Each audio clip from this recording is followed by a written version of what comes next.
Welcome back, everyone, to Jface Games. What I'm doing is, thus far, what I'm doing is building an RPG. That's the hope. And thus far, what we've been doing is going through RPGs that I love and thinking about different ideas that are the reasons I love them, the reasons I really like them. And so today, I'm excited to say, is the first time we're actually getting into the creation of the game I want to make. So, all right, so I think that first what I'll talk about is where it started going. All right, and so where it started going was, I first was, and focus up here, I first was thinking, you know what, I love Cipher system, that they have those three simple attributes of might, speed, and intellect. And I love how Open Legend has this vast array of attributes where you have three physical attributes, which were like might, fortitude, agility, and then you had et cetera, tons of them, and it was wonderful. I love both those systems. And at first I tried to start combining those. Like I thought in my head, oh, how cool would it be to have, you have a physical domain, and then you had three attributes that made up that domain. And then what you could say is, and what this is explaining down here is saying that, well, say my might is a 3, and say my fortitude is a 1, and say my fighting is a 0. Your physicality score then ends up being the middle one.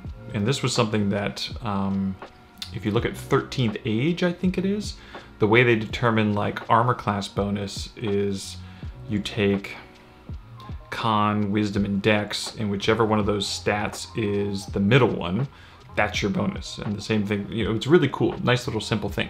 So for this, it would be 1, right? That would be your physicality. So that gives you a reason to not just bolster 1 to the max, because certain skill checks might be like, for instance, if you're actually in combat, maybe it's actually a combination of those three: your ability to fight, plus how strong you are, plus how durable you are. So maybe a skill check is looking at this versus maybe a skill check is looking at just individual ones. Same thing for some of these.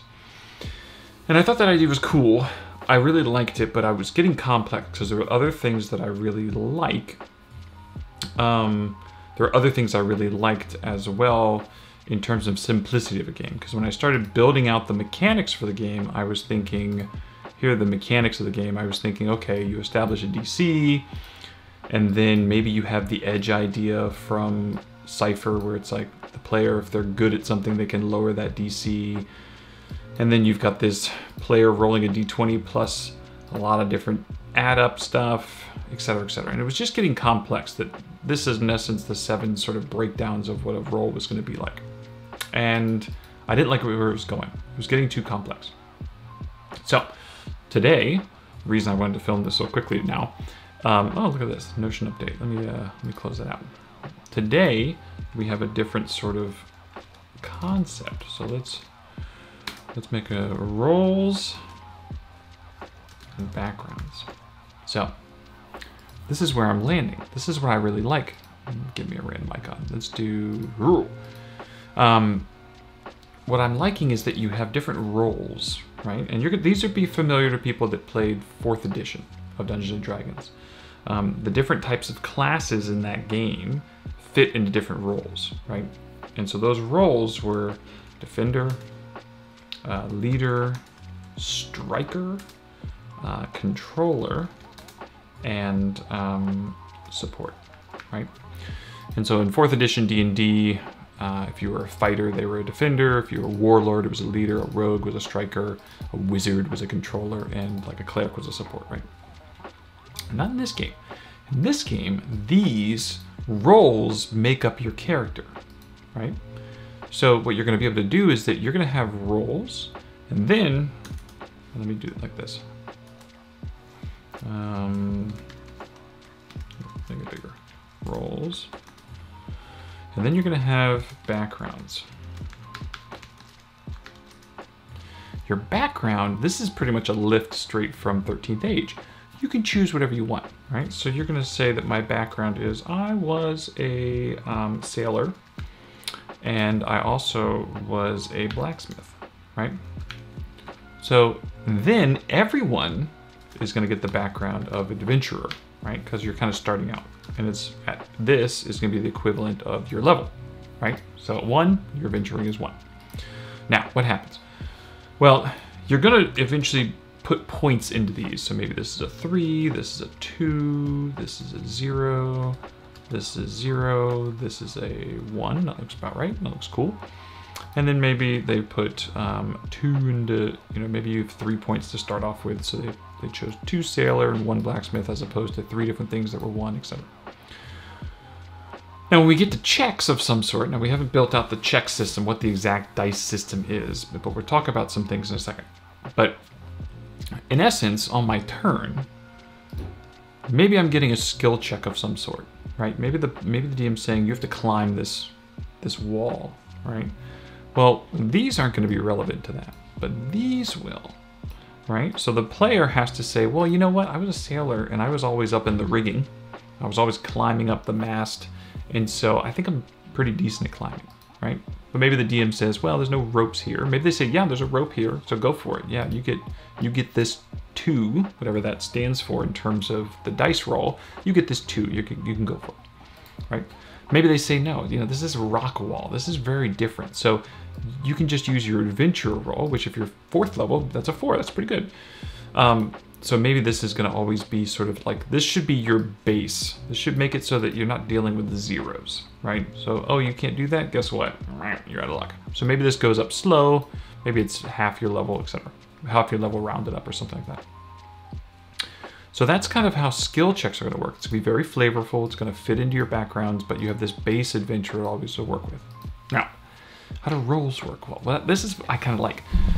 So you can imagine that we're going to end up having a feat system, right? You're going to have a feat system that you're getting these abilities, and we'll just say like, I'm just going to randomly make something up right now.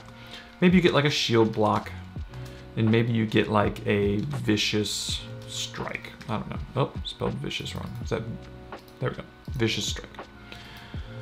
So what ends up happening is if I use my, let me rephrase that. So at the beginning of my turn, I'm going to have to determine which role is my lead role, okay? What I mean by that is and so I get influences from other games as well. And one of the games I love that I think is a well-designed game is a card game by the name of Keyforge.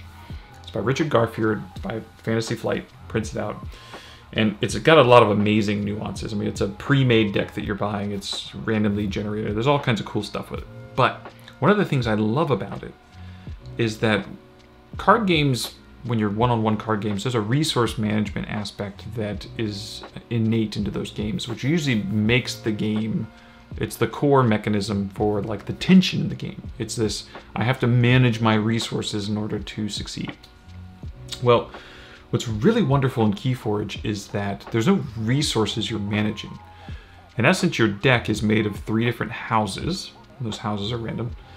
And on your turn, you have to choose which house you're going to be playing. And those are the only cards you can play from your hand. Those are the only cards you can play on the table that are in your tableau. And so that's a big choice, and that's going to dictate how your turn goes. Well, this is the same thing. You're going to have these roles. And even though I'm best at Defender, obviously this person has been pumping up Defender, and there's probably like a cap, like certain levels you're capped on these so that it adds some diversity. So you're not just going like, 8 or 6, 7 in Defender. But I have to choose which one of these roles I'm going to do, right? And what that's going to do is it's going to dictate how good I am at these different abilities. So let's say Defender, for instance, shield block is something like on success, defend or take half damage or something. Take half damage. But Defender roll, take no damage. That's extreme, but let's say like that is a thing, right? So I have this ability that if I'm in defense that turn, if I've decided to go Defender, I'm not going to take any damage. But if I go leader that role, I can still use my shield block. Say I use up an action to do that, but I'm not going to be as good with it, right? Same with Vicious Strike. Let's say that Vicious Strike is just one of my base attacks or something, and say that it does attack does 1d8 damage, but if in striker, then it's actually 2d8. That's a big decision, right? Or maybe it's like you do 1d8 plus, and this is just to show variations. We have 1d8 plus striker number, right? So now it's like, if my striker is 5, this is 1d8 plus 5, right? So now I'm getting bonuses. So I like this idea. I like the idea that you're not necessarily, because there's a lot of games that have resource management. But fifth edition, if you're a warrior, you're using the Battlemaster uses the supremacy dice. So I've got 5 supremacy dice. I can burn them in my turn, but then at the end of if I take a short rest, I get them all back. In Cypher, they do a wonderful job. I love this. The way the Cypher does it is that your hit points and your resource to power up your abilities is the same thing. So by burning it, you're hurting yourself, or you might knock yourself out of the round or something. So a lot of games use resources, but I love this idea that you're not burning anything, right? At any point in time in the fight, I still could be as good as I was at the beginning of the fight, but round to round, how good I am at different things might completely swing. I mean, there might be a turn where it's like, the monster is massive, it is going to whomp so-and-so, I'm a terrible support player, or I'm a terrible controller, and I think that the only thing we can do is CC that thing. Maybe I actually have a feat that I took that has a bonus if you're a controller, and I just go for it, right? Let's see what happens. So, because this one doesn't, the benefit of this one has nothing to do with, like, this defender. So maybe this is, half damage plus, defender number, right? Something like that. So now if this is 5, you're taking, half damage plus another 5 hit points. So, or it's resist 5 or something. So I like this. I think there's some cool flexibility here. I think there's some really cool stuff. The other thing I'll throw in here, just because I think that it's going to be important in the game, is that there will be some sort of resource. There will be some sort of risk reward, because once again, we talked about risk reward was a big part of the initial concept I like in a game in general. And so there is another game I love that I was going to talk about, but I started getting into the actual game design, so I got away from the games that influenced me. Another game I love is Arkham Horror, the Living Card Game, also by Fantasy Flight Games. Cooperative card game. It's a must for people to at least try it. So find a friend, play with them. And so one of the things it does is it has a bag, right? Instead of a dice, it has a bag of pluses and minus tokens in it. So you know what's in there. You know what's in the bag. There could be a -4 token. There could be a -6 token. There could be a +1 token. But you know the breakdown, that there is, out of these 16 tokens, there are 2 +1s, 4 +0s, a +4, a +3, a bunch of +2s, etc. You know the percentage chance you're going to get something. So the way the game works is that I've got a DC that I see, right? So I see the DC there, and I go, okay, that's my DC. I have to make that. I know what my stat is, so say the DC is I gotta get a 3. My stat is a 2, and then I can place down cards to bump my 2 up to a 4. That's an auto success, but I've got to draw from the bag now. What's the chances I'm gonna draw a -3? And so now I said that I've got a 4, and then I get a -3, and I get, now I'm down to a 1, I needed 2, I'm out of luck. That's the press your luck element in that game. I love that idea that it's like, I'm gonna just throw all these chips in, and I'm gonna make sure that I succeed, but now I've also burned some bridges. So one of the things I'm definitely gonna have in this game is it's gonna be a D20 game. I think the D20 is just iconic. I thought about rolling a D12 instead or other things, but I think the D20 is just, it's so iconic. So I'm gonna do a D20 game. But then on top of that, you're gonna have 2 other dice. You're gonna have the context dice, and then you're gonna have the environment dice. And these dice are going to be, the context is exactly that. It's the context around the situation. It's, you know, you've just woken up, you know, so you're groggy. You just had your arm hit, and so you've got a stinger and it's currently vibrating. You don't understand this monster at all. You don't know what it's, you know, how it moves. It's foreign to you, so you don't understand how it's going to deal with whatever. And then your environment, you know, the ground's slippery, it's foggy, etc. And these dice are going to be custom dice, and there's going to be a variation of them, right? So maybe there's a like a low risk, mid risk, and a high risk version of both of these. So you end up having, you know, 6 dice. Who knows? I'm just spitballing right now. So on your turn, you're going to roll a d20, and you're going to roll context, and you're going to roll environment, and you're going to know what the DC is. So the whole point is going to be these context dice are going to have pluses and minuses on them, and you're going to have to understand what's the mitigation risk I'm going to have to deal with here. And so there's going to have to be something in here that, even though I'm trying to limit resource management, like I said about Keyforge, I don't want to have too much resource management. I think that that's the only way this is going to really play out, is if you have a little bit, maybe something separate for this part. So that's the bare bones, that's the baseline of what we're going with right now. Tune in next time, subscribe, hit the bell. I'll try and get some more work on this soon to kind of flush this out. I love the roles and the backgrounds, that's for sure. The risk reward, still playing with that one right now. All right, guys, see you next time.